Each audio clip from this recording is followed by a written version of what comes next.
Initially, when we started this project gonna follow two athletes on their journey from high school to college.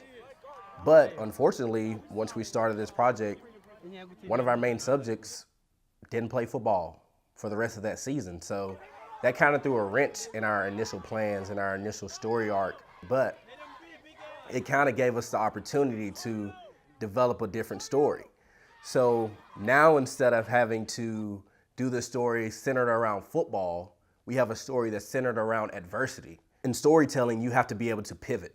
You have to be able to find those moments in your story to where, okay, this isn't working. What way do we have to go now? And I think that's what we were able to do. We were able to realize, like, this isn't a bad thing. I can remember Jimmy telling me, he was like, this isn't a bad thing. Now we can see Eloi on the sideline encouraging his brother, and we can develop something around that. Whenever you're doing documentary work, like, you have to make sure you highlight your characters. You want to make sure that the people at home watching it can feel like they know the characters. And the only way to truly feel like you know those characters is to, like, basically be right up close and personal in their face.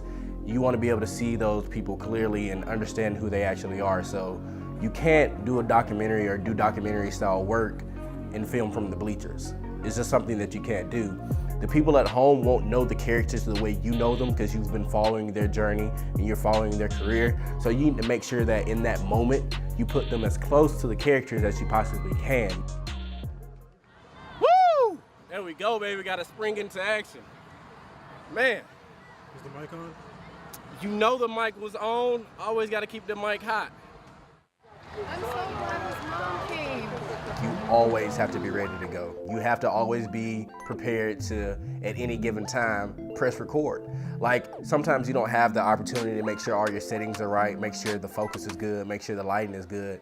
It's all about capturing that moment, because once that moment passes, there's no way you can get it back. So in that moment, I literally just press record and I'm running. And as I got there, once I got set, then I'm gonna try to grab my focus and everything like that. But I wanna be able to capture that initial moment. Killer setup right here, you see it. 5D Mark IV, DJI Ronin S. I typically use a monopod, and on top of that monopod, I use a Ronin S. Basically what a Ronin S is just a camera stabilizer. So it allows you, when you're moving and following or tracking a subject, it allows you to be able to make sure that your camera isn't shaking so you don't get shaky video footage.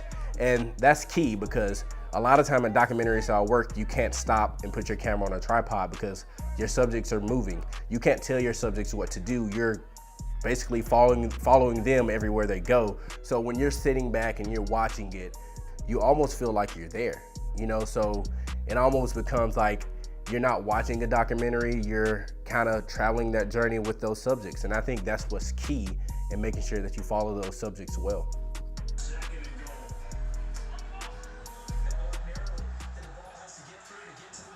So whenever you're doing this type of work, you're walking into people's homes. And we've all been a guest in someone's home before. So sometimes that could be a little weird. So whenever you're walking into someone's home, you want to do whatever you can to make them feel comfortable. You want to make sure that they feel free to do whatever they were doing before you got there. And I noticed that, you know, everyone was having a good time. One of their brothers, he was playing basketball. So I took it upon myself, hey, let's play a game, you know? I'm just like you. We're the same, except for I carry a camera everywhere I go. And I think just that little bridge allows people to be more of themselves, because now it's not someone coming into my home with a camera to record me. It's someone coming into my home to spend time with my family as if we've known them for a while.